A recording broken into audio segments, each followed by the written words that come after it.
Hey guys, Sweet here with a new CSR2 video. In today's video, we're going to take a look at Nightfall Directive Break the Night, the latest event to come to CSR2. Now, I was actually supposed to get this video out yesterday, but I was celebrating my birthday yesterday, so I couldn't make this video.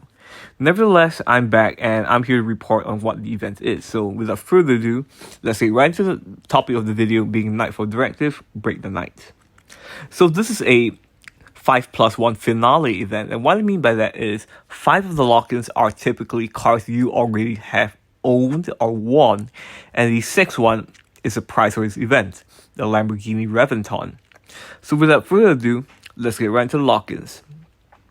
As always, lock-in 1 is the most universal of the lock-ins, but again the rotation has changed, being the KTM Crossbow R, Audi Newing LP RSR, Lamborghini Murcielago LP 670-4 Super Veloce, Honda S2000, Mercedes McLaren SLR 722 Edition, Honda Varis S2000 Dark Panther, Mazda Furai, Alfa Romeo 8C Spider, Nissan GTR Nismo GT3, and the Nissan LB Super Silhouette Skyline GTR BNR 34. So, as a result of the changes in lock-in 1, unfortunately the TVR Sagres is once again unavailable to be locked in. My recommendation is of course the Nissan GTR Nismo GT3. The reason is because this car is a purple star, it's a good life racer, and it's the apex car in the showdown, which we'll get into later. So if you only have one choice to lock in for lock-in 1, lock in the Nissan GTR Nismo GT3 and you won't regret it. Although it could be a bit taxing on your bronze keys if you didn't have the car fully upgraded. And with that out of the way, let's move into lock-ins 2, 3, 4, and 5. And starting with the cars I own, the SSC Ultimate Aero TT. Now, I don't have any data on this car, so I will not be commenting on it, but this was the prize car in one of the recent Nightfall Directive events. And the same thing with the Chevrolet Corvette ZR1 C6. For the C6, I will note that this is not a very fantastic life racer, unlike many other Corvettes in this game. So as a result, I would stay away from this car unless you're upgrading enough to beat the event, because it doesn't serve any purpose when the event ends. And the next lock-in would be the Gumper Apollo S, although in this game it's simply the Apollo S. This car is notable because it's one of the top 5 fastest cars in the game, if I'm not mistaken, because I've seen it run about 6.52 seconds all out when shifted perfectly. So it's a really fast car. When it comes to live races, I will not be commenting on it because I have no information and don't own the car personally. And with that brings us to the final lock-in of the event, the Jaguar XK-RS GT, which is the prize in Showdown. So after that, of course, it's lock-in 6, and lock-in 6 is the Lamborghini Reventon that you get for beating this event.